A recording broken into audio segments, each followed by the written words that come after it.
Hi friends, welcome back to Vidya Chethu vlogs. ಇವತ್ತಿನ recipe ಬಂದು ರವೆ ರೊಟ್ಟಿ. ರವೆ ರೊಟ್ಟಿ ಹೇಗೆ ಈಸಿಯಾಗಿ ಮಾಡ್ಕೊಳ್ಳೋದು ಅಂತ ನೋಡ್ಕೊಳ್ಳೋಣ. ಸೊ ಇಲ್ಲಿ ಬೇಕಾಗಿರೋ ಸಾಮಗ್ರಿಗಳು 1.5 ಗ್ಲಾಸಷ್ಟು ರವೆನ ತೊಳೆದು ನೆನೆಸಿಟ್ಟಿದ್ದೀನಿ. 2-3 ಹಸಿಮೆಣಸಿನ್ಕಾಯಿ, ಬೇಕಾದಷ್ಟು ಎಣ್ಣೆ, ಎಷ್ಟು ಬೇಕೋ ಅಷ್ಟು, ರುಚಿಗೆ ತಕ್ಕಷ್ಟು ಉಪ್ಪು, ಕೊತ್ತಂಬರಿ ಸ್ವಲ್ಪ, ಇಲ್ಲಿ 2-3 ಈರುಳ್ಳಿ.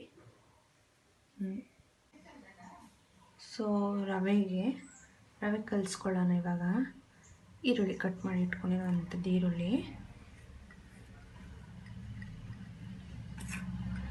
ಹಸಿಮೆಣಸಿನ್ಕಾಯಿ, ಕೊತ್ತಂಬರಿ ಸ್ವಲ್ಪ,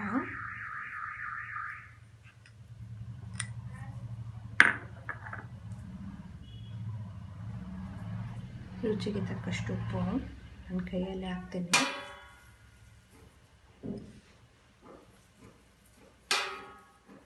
ಸೊ ಇದನ್ನು ನೀಟಾಗಿ ಮಿಕ್ಸ್ ಮಾಡ್ಕೊಬಿಡೋಣ.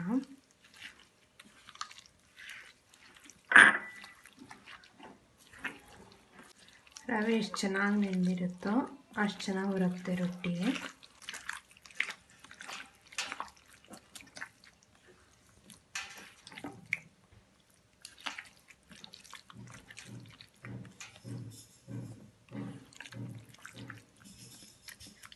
ಸೊ ಇವಾಗ ಕಲಸಿದ್ದೀವಿ, ಒಂದು 5-10 ನಿಮಿಷ ನೆನಿಬೇಕು. ಸೊ ಇಲ್ಲಿ ತವ ಚೆನ್ನಾಗಿ ಕಾದಿದೆ. ಈ ರೊಟ್ಟಿ ಎಷ್ಟು ತೆಳ್ಳಗೆ ಹಾಕ್ತಿರೋ ಅಷ್ಟು ಚೆನ್ನಾಗಿ ಬರುತ್ತೆ.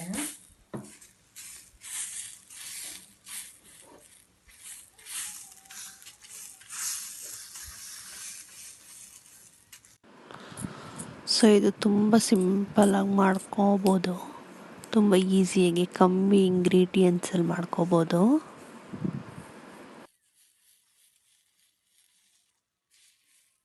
ನಿಮ್ಗೆ ಎಷ್ಟು ಅಗಲ ಬೇಕೋ ಅಷ್ಟು ಅಗಲ ಹಾಕ್ಕೋಬೋದು. ಮಿಕ್ಕಿದ್ದು ತಗೊಬಿಡೋಣ. ಸ್ವಲ್ಪ ಎಣ್ಣೆ ಹಾಕೋಣ.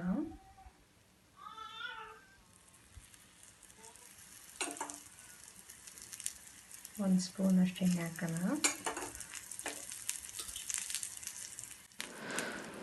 ತುಂಬ ಈಸಿಯಾಗಿ ಬೇಗ ಸಿಂಪಲ್ಲಾಗಿ ಮಾಡ್ಕೋಬೋದಾದ ರೆಸಿಪಿ ಇದು. ಒಬ್ಬರೇ ಇರ್ತೀರ, ಆವಾಗ ಮಾಡೋಕ್ಕೆ ತುಂಬ ಬೋರ್ ಅನಿಸುತ್ತೆ ಅನ್ನೋವಾಗ ಮಾಡ್ಕೋಬೋದು, ಆರಾಮ್ಸೆ ಮಾಡ್ಕೋಬೋದು. ಬರೀ 2 ಮಿನಿಟ್ಸ್ 3 ಮಿನಿಟ್ಸಲ್ಲಿ ಮಾಡ್ಕೋಬೋದು. ಸೊ ನೋಡಿ, ಹಿಂಗೆ ಸೈಡಲ್ಲಿ ಎದ್ದು ಅಂದರೆ ಸ್ವಲ್ಪ ಸುಟ್ಟಿದೆ ಅಂತ ಚೆನ್ನಾಗಿ ಹಿಂಗೆ ಎದ್ದೊಳುತ್ತೆ. ಈಸಿಯಾಗಿ ಮಾಡ್ಕೋಬೋದು, ಆರಾಮ್ಸೆ ಎದ್ದೊಳುತ್ತೆ.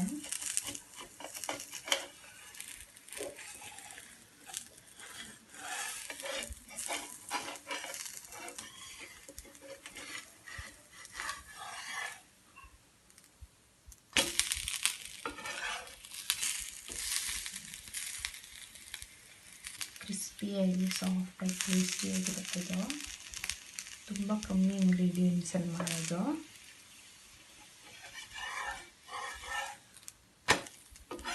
ಸುಟ್ಟಿದೆ ಅಲ್ವಾ? ಸೊ ನೋಡಿ, ರವೆ ರೊಟ್ಟಿ ರೆಡಿಯಾಗಿದೆ. ತುಂಬ ಸಿಂಪಲ್ಲಾಗಿ ತುಪ್ಪ ಹಾಕ್ಕೊಂಡು ಚಟ್ನಿ ಪುಡಿ ಜೊತೆ ಕಾಂಬಿನೇಷನ್ ಯಾವುದಾದ್ರೂ ತೊಗೋಬೋದು. ತುಂಬ ಚೆನ್ನಾಗಿರುತ್ತೆ, ರುಚಿಯಾಗಿರುತ್ತೆ.